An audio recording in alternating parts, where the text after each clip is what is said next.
Demonte Colony two അതിൻ്റെ screenplay wise script wise ഒരു മികച്ച ഹൊറർ ചിത്രമാവുന്ന ഒരു പടമായിരുന്നു. പക്ഷേ ഇത് making it became a normal mediocre movie. കാരണം ഇതൊരു 9 വർഷം മുമ്പ് ഇറങ്ങിയ സിനിമയുടെ സീക്വലാണ്. ഞാനൊക്കെ ആ സിനിമ മറന്നു തന്നെ പോയി. എന്നിട്ട് ഈ സിനിമ കാണുമ്പോൾ അതിലെ റീക്യാപ്പ് വൈസും അല്ലെങ്കിൽ അതിൻ്റെ കണക്ഷൻ വൈസ് ഈ സിനിമ ഭയങ്കര ഇൻട്രസ്റ്റിംഗ് ആയിട്ടാണ് ഇതിൻ്റെ തുടക്ക ഭാഗങ്ങളിൽ പോയിക്കൊണ്ടിരുന്നത്. പിന്നീട് അങ്ങോട്ട് ഇതിൻ്റെ സീൻ എലിവേഷൻ അല്ലെങ്കിൽ ഒരു സീനിനെ പ്ലേസ് ചെയ്യുന്ന വിധം അതിൻ്റെ റൺ ടൈം ഇതൊക്കെ തന്നെ സിനിമ ഇങ്ങനെ വലിച്ചു കൊണ്ടുപോകുന്നുണ്ട്. സോ ഒരു 1.5 മണിക്കൂറിൽ നിർത്തേണ്ട ഒരു പടം ഒരു 2-2.5 മണിക്കൂറിലേക്ക് കൊണ്ടുപോയ ഒരു ഫീലാണ് എനിക്ക് പേഴ്സണലി കിട്ടിയത്. സോ ആ ഒരു റൺ ടൈമിൽ ഇത് നിർത്തിയിരുന്നെങ്കിൽ ഞാൻ ഈ സെയിം പടം വേറൊന്നല്ല ഇതേ പടം തന്നെ കട്ട് ചെയ്ത് പ്രോപ്പറായിട്ട് ഒരു 1.5 മണിക്കൂറിൽ കംപ്ലീറ്റ് ചെയ്തിട്ടുണ്ടായിരുന്നെങ്കിൽ നല്ല മികച്ചൊരു സീക്വൽ തന്നെ ആയേനെ. കാരണം ആദ്യ സിനിമയിൽ നമ്മൾ കണ്ട ഒരു ചെറിയ പ്ലോട്ട് അതിനെ മികച്ച രീതിയിലാണ് സിനിമയിൽ എടുത്തു കാണിച്ചിരിക്കുന്നത്. അതിൻ്റെ ഒരു എക്സ്പാൻഷൻ ഉണ്ട്, ഒരു ലോർ, നമ്മളൊരു ഹൊറർ മൂവിക്ക് വേണ്ട ഒരു ലോർ എക്സ്പാൻഷൻ പ്രോപ്പറായിട്ട് ഈ സിനിമ കാണുന്നുണ്ട്. ആൻഡ് ഇതിലും വലിയൊരു എക്സ്പാൻഷനാണ് ഇനി വരാതിരിക്കുന്നതെന്ന് പറഞ്ഞ് ടീസ് ചെയ്യുന്നതാണ് ഇതിൻ്റെ തേർഡ് പാർട്ട്. സോ ഈ ഒരു നമ്മൾ കണ്ടിട്ടുള്ള സാധനം ഒന്നുമല്ല, അതിന് പുറകിൽ ഇത്രയും വലിയ കാര്യങ്ങളുണ്ടെന്ന് പറഞ്ഞ് സിനിമ ഇങ്ങനെ എസ്റ്റാബ്ലിഷ് ചെയ്ത് വരുന്ന സമയത്ത് ഭയങ്കര രസമാണ് ഇത് കാണാൻ. തുടക്ക ഭാഗങ്ങളിലൊക്കെ കാണിക്കുന്ന ഒരുപാട് മിസ്റ്ററി ഫീൽഡ് ആയിട്ടുള്ള കുറേ ഇവൻറ്റ്സ് അതിങ്ങനെ കണക്ട് ചെയ്ത് ഡോട്ട് വെച്ചിട്ട് ഇങ്ങനെ പോകുന്ന ഒരു ഇവൻ്റൊക്കെ നല്ല രസമാണ് ഇതിൻ്റെ. അതുകൊണ്ട് തന്നെ ഇതിൻ്റെ പ്ലോട്ടും ഇതിൻ്റെ ആ ഒരു പ്ലോട്ട് ലൈൻ ഇതിൻ്റെ കഥാഗതിയൊക്കെ നല്ല ഇൻട്രസ്റ്റിംഗ് ആയിട്ടാണ് പോകുന്നത്.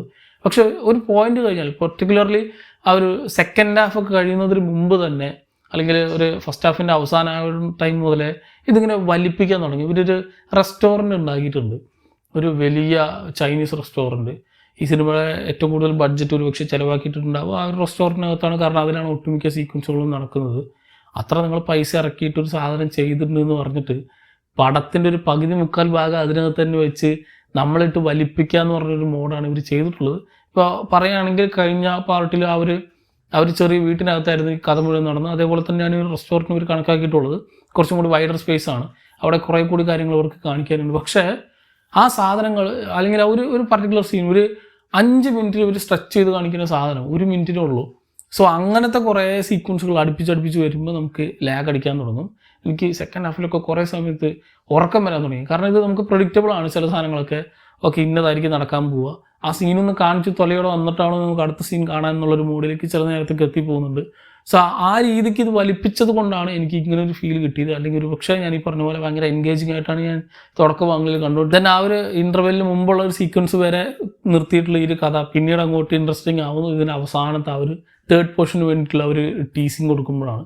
സോ ആ പേസിൽ അല്ലെങ്കിൽ ആ തുടക്കത്തിൽ അവസാനം ഉണ്ടായിരുന്ന ഒരു പേസ് മിഡിൽ പോർഷനിലും കൂടി വന്നിട്ടുണ്ടായിരുന്നെങ്കിൽ ഗംഭീരമായേനെ.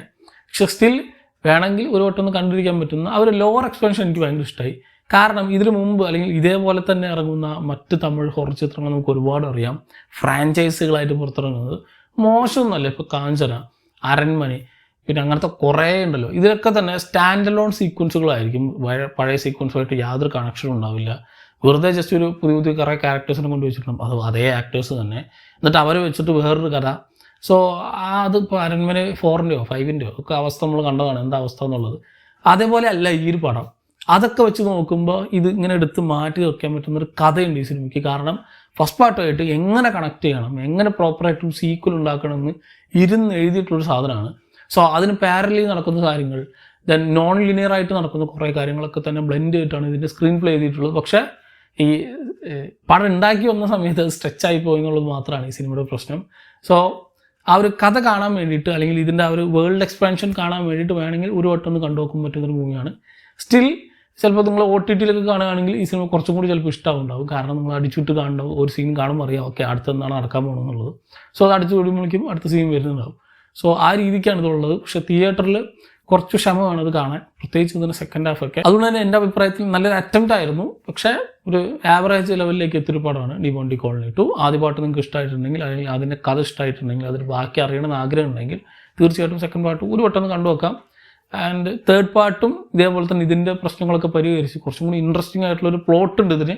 അതിനെ മേക്കിങ്ങിൽ കുറച്ചും കൂടി പിടിച്ചാൽ ഒരു പക്ഷേ ഗംഭീരമായിട്ട് വരാനുള്ള ചാൻസ് ഉണ്ട്. സോ ഇതാണ് ഡിമോണ്ടി കോളനി ടു എന്ന സിനിമ കണ്ടപ്പോൾ എനിക്ക് തോന്നിയത്. എന്താണ് നിങ്ങളുടെ അഭിപ്രായം എന്നുള്ളത് താഴെ ബോക്സിൽ കമൻറ്റ് ചെയ്യുക. മറ്റൊരു വീഡിയോയിൽ വീണ്ടും കാണാം. നന്ദി.